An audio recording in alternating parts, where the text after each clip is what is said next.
Thanks for joining us. Our top story this half hour: for all the remarkable things that happened this new year, what's most remarkable may be what didn't happen. Across the globe, there were more headaches from liquor than from the Y2K computer glitch. Only a few minor problems have been reported. Still, experts say any victory celebration should wait until after Monday, when people return to work from the long holiday weekend and large computer systems are turned on once again.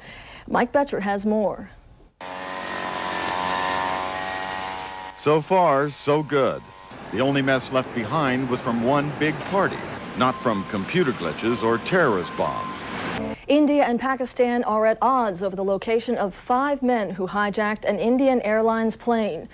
On Friday, the men fled after releasing 155 hostages they were holding in Afghanistan for 8 days. The father of 6-year-old Elian Gonzalez met with U.S. immigration officials in Havana, Cuba on Saturday. The INS is calling the meeting part of a fact-finding process to reach a final decision on Elian's custody case. The presidential election is about 10 months away, and candidates are hitting the Campaign 2000 trail in full stride. Jonathan Aiken has a look at who's in this 2K run and who's currently ahead. The men who want to be president end their holiday break with a vengeance this week. Checking the top stories.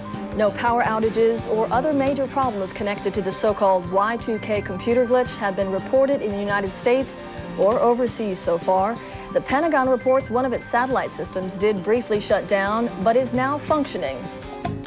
Government regulators say Y2K caused no apparent problems for the banking industry.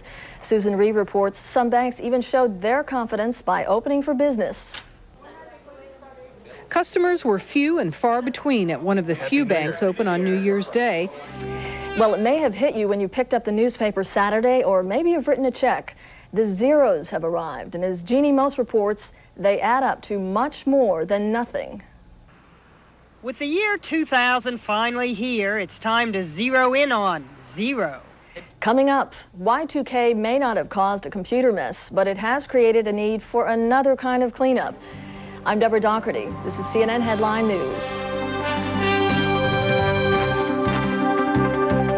Well, New Year's revelers across the country are recovering from celebrating and cleaning up after the party to end all parties. And nowhere is that truer than in New York City. Sanitation crews spent the day cleaning up after the city's biggest New Year's party ever. Microsoft is reporting a couple of minor Y2K computer glitches. The first was found on the company's Money Central website.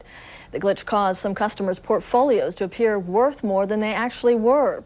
The second problem appeared on Microsoft's Hotmail service, which offers free email. Mail dated before October 1999 showed on screen as mail sent in 2099. Both problems have been fixed.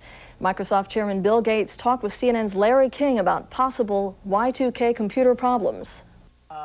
In terms of infrastructure, things like elevators and planes and missiles, I thought people would be able to do a great job, making sure there were no dependencies there. The White House says acting Russian President Vladimir Putin is off to a good start. President Clinton called Russia Saturday during Mr. Putin's first full day in office since replacing Boris Yeltsin. Chris Black has more. President Clinton began the new year by congratulating Vladimir Putin on his new position. Already tired of hearing about the millennium? Well, you're not the only one. The term tops the annual New Year's list of misused and overused words and phrases compiled by Lake Superior State University in Michigan. The school receives hundreds of suggestions every year from people all over the country about which words they want to see banned from the English language. The list includes "it's all good," "at risk," "for the children," "wake-up call," "come to play," "know what I'm saying?" "thinking outside the box," and E-Trade. Coming up, just call him .com guy. His story after a check of the day's top stories. CNN Headline News. Get to the point news. Checking our top stories from coast to coast. Cities are cleaning up after the party of the millennium, but most people agree things could have been a lot messier.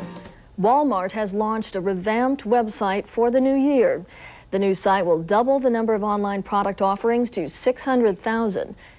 Coming up in Headline Sports, upsets in the New Year's Day Bowls. But first, here's a look at Mutual Funds Magazine's top 5 mutual funds of the decade.